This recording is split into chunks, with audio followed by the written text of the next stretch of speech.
La dictadura de Nicolás Maduro no solo ha tomado desde el principio como modelo el ejemplo de destrucción de un país que por más de 6 décadas desarrollaron los cubanos de la tiranía castrista. El otro modelo que el sanguinario dictador venezolano ha seguido al pie de la letra es el abuso sistemático de los derechos humanos que los Castro desarrollaron en Cuba desde la llegada al poder en 1959. Es exactamente lo que está tratando de hacer, con la ayuda de asesores cubanos, la mafia de Nicolás Maduro para tratar de consolidar el robo de las elecciones del pasado 28 de julio en Venezuela. La violación de los derechos humanos está en el centro del proyecto totalitario del comunismo, ya sea en Cuba o en Venezuela. Este documental que he preparado junto con el equipo del Centro para una Cuba Libre con sede en Washington ofrece información única y una detallada perspectiva del enorme daño causado por la dictadura, contado en decenas de miles de muertes de detenidos, torturados y forzados al exilio por el sistema más inhumano del que se ha conocido hasta ahora y del que Cuba y ahora Venezuela son un ejemplo fehaciente. Este trabajo es un recordatorio que la lucha contra este sistema que Nicolás Maduro quiere imponer a los venezolanos debe ser resistido con todos los recursos y las medidas posibles para evitar que nuestra nación se convierta en una gigantesca prisión, exactamente como lo ha sido Cuba por más de 65 años. Les recomiendo que hagan un esfuerzo para ver este documental de principio a fin. Contiene una gran cantidad de información útil que nos puede ayudar a entender y educarnos para dedicar todos nuestros esfuerzos y nuestros recursos para evitar que se repita en Venezuela la triste historia de Cuba, con la guía del liderazgo de Edmundo González Urrutia y María Corina Machado. Les habló Castro Ocando.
En el verano de 2021, cuando estallaron las manifestaciones populares en Cuba, Roberto Pérez Fonseca se sumó espontáneamente a ellas, como decenas de miles en la isla.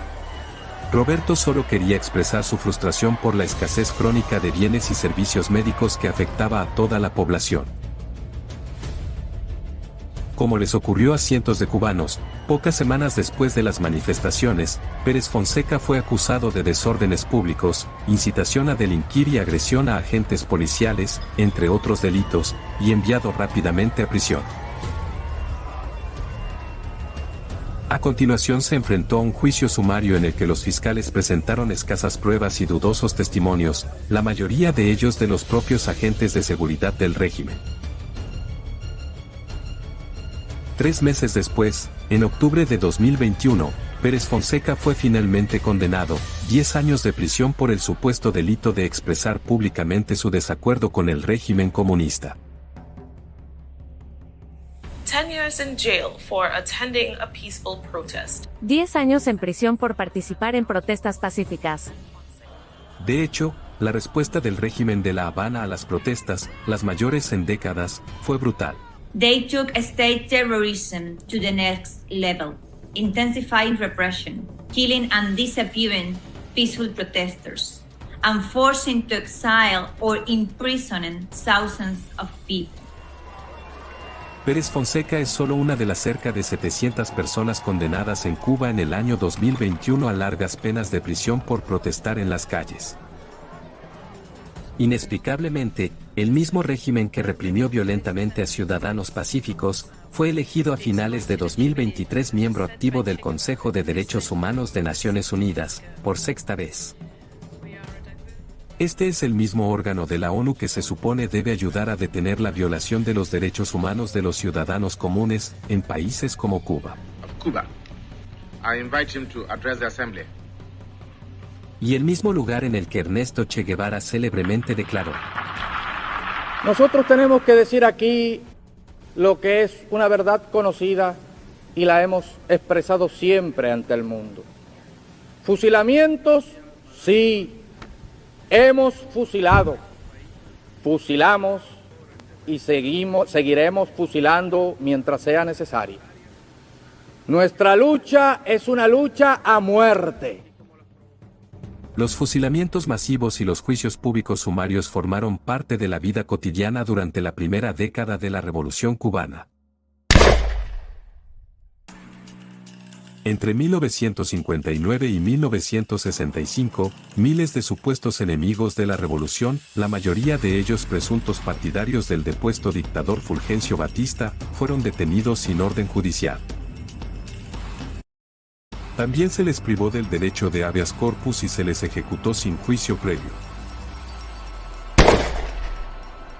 El objetivo de los fusilamientos, más que castigar al que estaba siendo acusado iba a ser fusilado, de amenazar a los demás ciudadanos para que no se enfrentaran a la revolución. Fidel Castro amplió considerablemente la lista de los que denominó contrarrevolucionarios. Persiguió y detuvo a todos aquellos que podían convertirse en adversarios. La lista incluía a líderes civiles, artistas, campesinos, sacerdotes e incluso homosexuales, a los que se consideraba que no estaban a favor de la revolución. Castro llegó incluso a crear campos de trabajos forzados, conocidos como unidades militares de ayuda a la producción o UMAP, en los que se internaba a la fuerza a todos aquellos considerados enemigos que se resistían al dominio del comunismo castrista. UMAP son las siglas, la abreviatura de Unidades Militares de Ayuda a la Producción. Ellos llamaban a la gente, el gobierno llamaba a la gente como si fuera para el servicio militar. Pero entonces las personas que tenían fichas de la policía, que estaban fichadas en la policía, por ser no adeptos al gobierno o por ser distintas cosas, homosexuales o testigos de Jehová, cualquier religión que pertenecieran o algo, ellos la mandaban hacia esos campos y nadie sabía exactamente cómo eran esos campos. La gente creía que era un llamado al servicio militar, alguna gente decía que sí, que existían campos de concentración.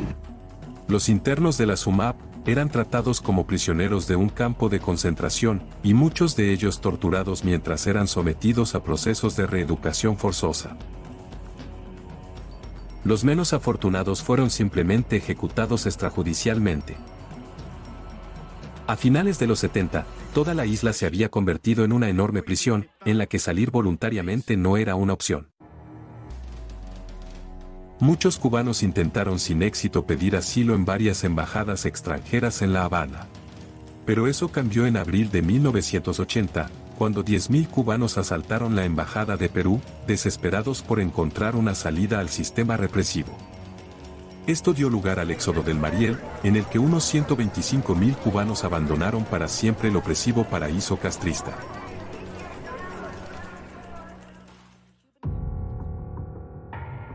Los cubanos que querían abandonar la isla eran objeto de actos de repudio, una práctica utilizada por el régimen para acosar a críticos y opositores que continúa hasta hoy.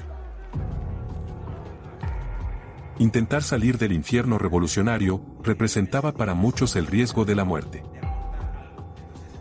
Eso fue lo que les ocurrió en el verano de 1980 a casi 60 cubanos a bordo de un barco que intentaba salir de Cuba.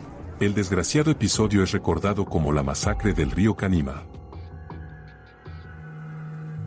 Cuando la embarcación se aproximaba a la desembocadura del río Canímar con 60 cubanos a bordo, fue interceptada por 2 lanchas rápidas de la Armada cubana. Las lanchas abrieron fuego, intentando hundir el barco. Algunos pasajeros murieron en el acto. Al fracasar el intento de hundir la embarcación, las autoridades cubanas enviaron un avión militar al ataque. Al mismo tiempo, enviaron un carguero más grande para embestir a la embarcación más pequeña, que se hundió en cuestión de minutos. Al final del día, más de 50 personas murieron en el ataque de las fuerzas cubanas. 14 años después, en julio de 1994, el horror se repetiría en otra violenta masacre. Un crimen que no tiene paralelos en la historia de Cuba.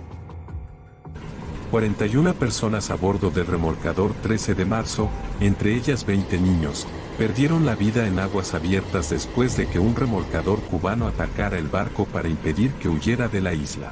Sencillamente lo hundieron. La única decisión fue hundirlo. Y esa es la razón. Un crimen que no tiene paralelos en la historia de Cuba. Los testimonios de los supervivientes fueron dramáticos. Yo soy Sergio Perodín, sobreviviente del hundimiento del remolcador 13 de marzo. Ahí murió mi esposa Pilar, de 31 años de edad, y mi hijo Yacer, de 11 años de edad. Partieron el remolcador encaramándose por la popa. Entonces yo no sabía nadar y tuve que hundirme, me iba para el fondo. Fue que nos hunde, ellos se separan para vernos hundir. Nadie fue acusado por los crímenes.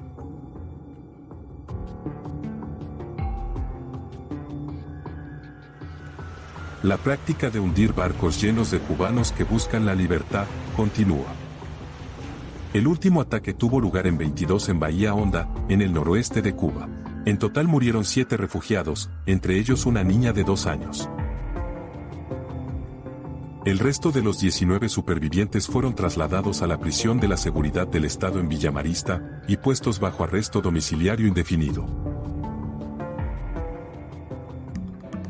La oposición cubana se prepara para realizar algo novedoso y trascendental.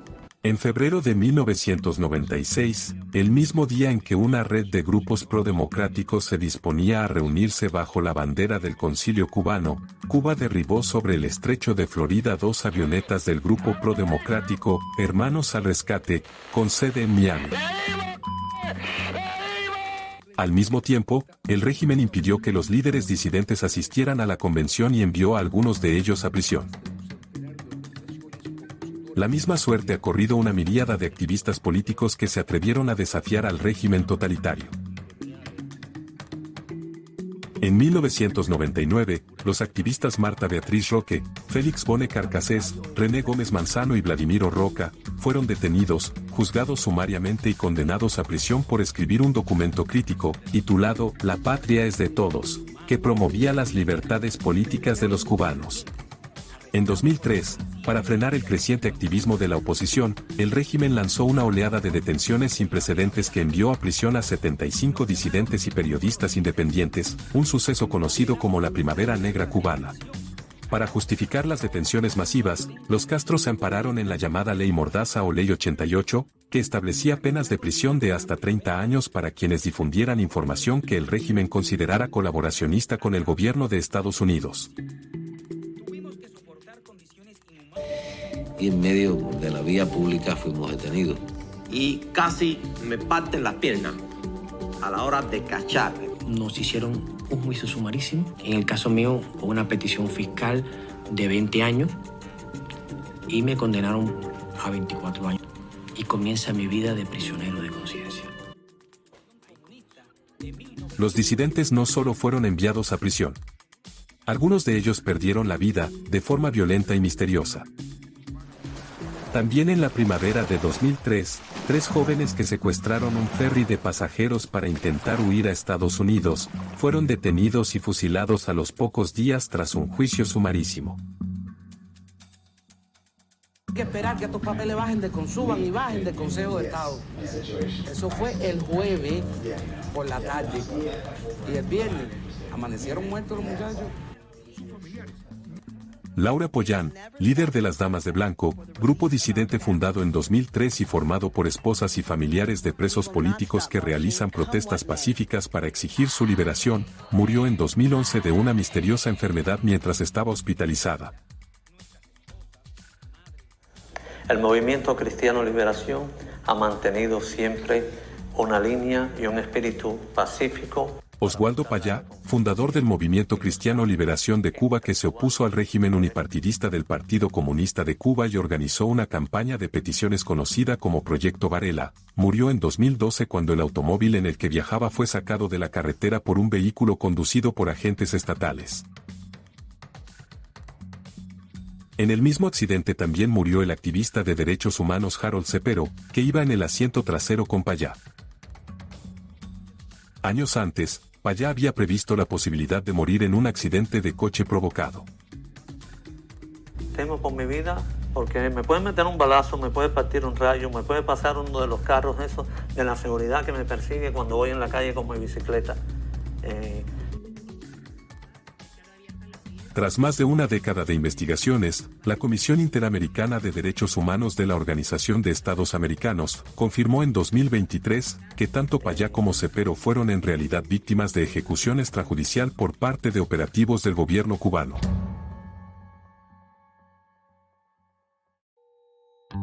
Cuba has been elected as a member of the United Nations Human Rights Council this Tuesday. En los últimos 20 años, el régimen cubano no ha mostrado límites ni vergüenza a la hora de violar los derechos humanos dentro y fuera de la isla, aun siendo miembro activo de organismos internacionales de derechos humanos.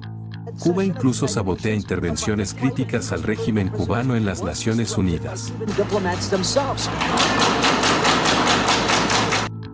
El 15 de abril de 2004, cuando la Comisión de Derechos Humanos de las Naciones Unidas en Ginebra decidió por un solo voto censurar a Cuba por su historial de derechos humanos, un diplomático cubano atacó con saña a un defensor de los derechos humanos que asistía a la sesión, el activista cubano-americano Frank Calzón.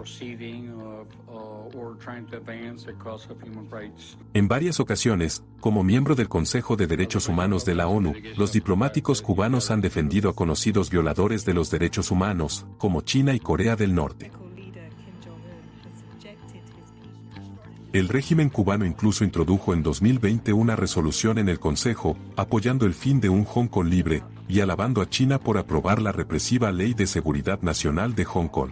El régimen también se ha negado a permitir que organismos independientes de derechos humanos, como Amnistía Internacional, visiten la isla para investigar los numerosos casos de abusos que se han documentado a lo largo de los años.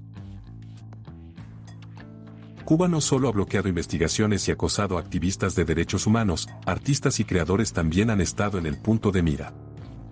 Es el caso de Luis Manuel Otero y Michael El Osorbo Castillo, miembros del famoso movimiento de San Isidro. En 2020, Castillo escribió una canción que ensalza el concepto de patria y vida, lo contrario del conocido lema castrista patria o muerte. La canción se hizo inmensamente popular en Cuba y fuera de ella. Sin embargo, el régimen la considera subversiva. Otero y El Osorbo fueron condenados a 5 y 9 años de prisión respectivamente, solo por el delito de pensar diferente.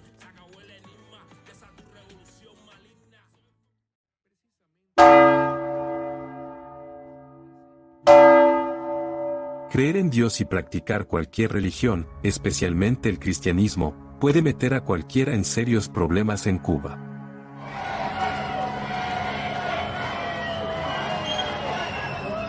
No estamos detenidos, estoy en casa. Un blanco frecuente del régimen totalitario han sido los sacerdotes católicos y los pastores protestantes, desde el comienzo de la revolución. Tras tomar el poder en 1961, el régimen castrista expulsó a miles de religiosos y confiscó cientos de escuelas y universidades, propiedad de iglesias católicas y protestantes, después de que Fidel Castro se declaró un marxista ateo. Porque hay que decir, por encima de todo, somos marxistas-leninistas. Durante muchos años, el régimen acosó y detuvo sistemáticamente a los líderes religiosos que se negaban a someterse al régimen comunista. Es lo que le ocurrió al padre Cástor Álvarez de Besa, sacerdote católico de Camagüey, durante las protestas de 2021 en Cuba. Me puse a rezar para ver qué hacía y traté de evitar que hubiera confrontaciones, que hubiera violencia. Y bueno, pues ciertamente al final, pues tratando de evitar una violencia hacia alguien, pues he recibido yo un golpe, pues con un bate. La persecución religiosa en Cuba no ha cambiado y continúa hoy, como en el pasado. Un mercenario, vendepatria, me dijo, tú no eres pastor, tú eres uno de esos mercaderes que Jesucristo expulsó del templo, y es lo que estamos haciendo nosotros, que te vamos a sacar del templo. así me estaban diciendo este agente, y de una manera ofensiva. Como muchos líderes religiosos en Cuba, el pastor bautista Mario Félix Jonert se vio obligado a exiliarse por denunciar las violaciones de los derechos humanos de los cubanos. Pero otros líderes religiosos no tuvieron tanta suerte como el pastor Jonert. El pastor evangélico Ramón Regal, de Guantánamo, fue condenado en 2017 a 3 años y medio, incluido 1 año de trabajos forzados, por atreverse a educar a sus hijos en casa bajo principios cristianos, rechazando la educación obligatoria procomunista que impera en Cuba. Su esposa fue condenada a 1 año de arresto domiciliario por el mismo delito. Si yo quiero que mis hijos estudien de forma independiente por internet, según un programa religioso, yo no puedo, porque me dicen que yo no estoy enviando a mis hijos a la escuela y entonces yo estoy cometiendo un delito por el cual puedo ser sancionado y hasta privado de la patria potestad. Eso es un gran problema que tienen los cristianos en Cuba. Otro pastor evangélico, Lorenzo Rosales Fajardo, se enfrentó a una condena más dura y sigue en prisión. This is Lorenzo Rosales Fajardo, a Protestant pastor who remains in jail, sentenced to 7 years in prison for simply participating in the historic July 11th protest a year ago today. Alzaron su voz con lemas pacíficos. Una encuesta realizada en 2022 entre líderes religiosos de Cuba por la organización no gubernamental Defensores de los Presos, con sede en Madrid, reveló que el 93% había sufrido distintos tipos de acoso y represión. Una gran mayoría de los consultados, el 84%, dijo haber sufrido amenazas por razones de pensamiento, conciencia y religión, por ser cristianos. En el comunismo no se persiguen delitos, se persiguen personas. Pensar diferente tiene un precio. Otra víctima de la cruzada anticristiana del régimen, el padre jesuita David Pantaleón, fue expulsado de la isla en 2022, por expresar críticas al sistema y ponerse del lado de los cubanos que habían salido a protestar a las calles, luchando por la libertad. Ese fue un primer momento que también nosotros consideramos que era importante en la conciencia ciudadana que va creciendo en el pueblo cubano, delante como alternativa a lo que ofrece el gobierno. Entonces ya en ese momento comenzó un poco la tensión con todos los líderes que de alguna manera apoyaban la manifestación, la expresión libre de la gente, de lo que piensa. Los líderes religiosos de Cuba que han sido objeto de ataques no muestran signos de ceder a las presiones del régimen. Los ministerios apostólicos en Cuba no nos ligamos con ningún sistema comunista principalmente, que es en el que vivimos, porque el comunismo no es un gobierno político, es una religión diabólica.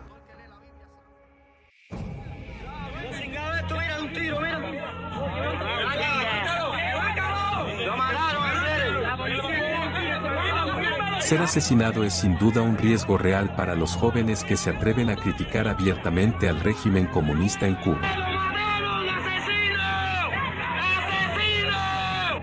Eso es lo que le ocurrió hace unos años al cantante de 30 años Yubis Laurencio Tejeda.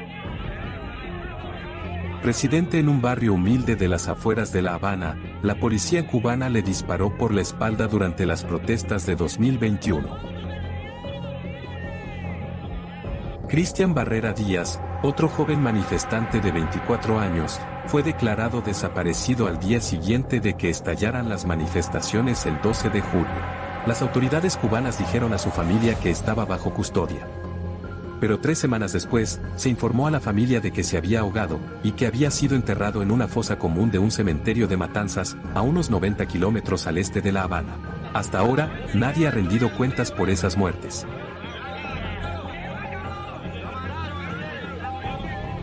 No es sorprendente que Cuba tenga uno de los peores historiales de violaciones de derechos humanos del hemisferio. Today there are still over 1,000 political prisoners on the island. This means that there are more political prisoners of conscience in Cuba than in the rest of the Americas, all combined. Importantes organizaciones como Archivo Cuba han documentado 347 casos de muertes y desapariciones entre 2018 y 2023, que aún permanecen sin resolver. Entre ellas, 56 ejecuciones extrajudiciales, 62 muertes bajo custodia, 24 muertes de personas que fueron reclutados a la fuerza para el servicio militar, y 146 muertes de cubanos forzados al exilio que murieron mientras buscaban asilo político en la región.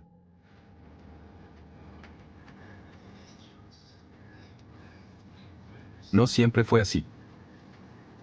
Una Cuba democrática ayudó a redactar la Declaración Universal de los Derechos Humanos hace 75 años. El diplomático cubano Gay Pérez Cisneros, en representación del último gobierno democrático cubano de Carlos Prío Carrás, junto con las delegaciones de México y Chile, introdujo en la Declaración Universal de los Derechos Humanos un texto sobre el derecho a la justicia, en lo que se convertiría en el artículo 8 de dicha declaración. Toda persona tiene derecho a un recurso efectivo ante los tribunales nacionales competentes que la ampare contra actos que violen sus derechos fundamentales reconocidos por la Constitución o por la ley.